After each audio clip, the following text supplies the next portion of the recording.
अस्सलाम वालेकुम। मैं हूं अनीस ख़ान और आज है मई की 10 तारीख। रात 2 बजे हिंदुस्तान ने पाकिस्तान के मुख्तलिफ़ एयरपोर्ट्स को निशाना बनाया, जिसमें सबसे अहम नूर ख़ान एयरबेस रावलपिंडी है, जो अक्सर VIP मूवमेंट्स के लिए इस्तेमाल होता है। इसके साथ शोरकोट एयरपोर्ट पे हमला किया और वरीद एयरपोर्ट पे हमला किया।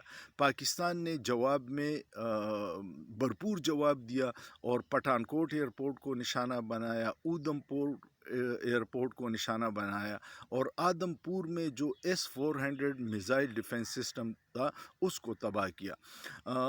पाकिस्तान का दावा है कि ब्रह्मोस मिज़ाइल के स्टोरेज पे भी हमला किया गया है। ये हमला इंतहाई ज़रूरी था, क्योंकि 4 दिन से मुतवातिर हिंदुस्तान हमले कर रहा था, कभी मिज़ाइल कभी ड्रोन हमले, और पाकिस्तान हुकूमत तहम्मुल का मुज़ाहरा कर रहा था। पाकिस्तान की ख्वाहिश थी कि बैनुल-अक़वामी बरादरी हिंदुस्तान को समझाए कि जंग किसी मसले का हल नहीं। अगर आप समझते हैं कि पहलगाम में कोई सबूत है कि हमारा इसमें हाथ है, तो सबूत पेश कीजिए, जिसमें हिंदुस्तान मुकम्मल तौर पर नाकाम रहा। पाकिस्तान एयरफोर्स दुनिया की बेहतरीन एयरफोर्स में शुमार होती है, बड़े प्रोफेशनल पायलट्स हैं। हिंदुस्तान ने इस ऑपरेशन में 72 जहाज़ इस्तेमाल किए और पाकिस्तान ने 42 जहाज़ों के साथ उसका भरपूर दिफा भी किया और हमला भी किया। कौम अपनी बहादुर अफवाज के शाना बशाना खड़ी है।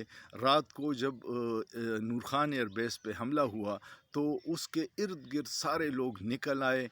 किसी ने डर के मारे भागने की कोशिश नहीं की, बल्कि वो सारे अवाम एयरपोर्ट की तरफ गए और पाकिस्तान जिंदाबाद के नारे लगाते रहे। वक्त की ज़रूरत है कि भरपूर जवाब दिया जाए, क्योंकि अगर बग़ैर जवाब के हिंदुस्तान के इन हमलों पे ख़ामोशी इख्तियार की गई तो वो फिर हर वक्त यही करेगा और हमारा जवाब बड़ा कमज़ोर होगा। पाकिस्तान की मईशत कमज़ोर है, इसकी में कोई शक नहीं है, लेकिन कौम मुश्किलात बर्दाश्त कर लेगी और इंडिया की बालादस्ती कभी कबूल नहीं करेगी। उम्मीद है आपको वीडियो पसंद आई होगी। वीडियो पसंद आए तो इसको लाइक कीजिएगा, कमेंट कीजिएगा, शेयर कीजिएगा और सोचिए, सोचना जुर्म नहीं है।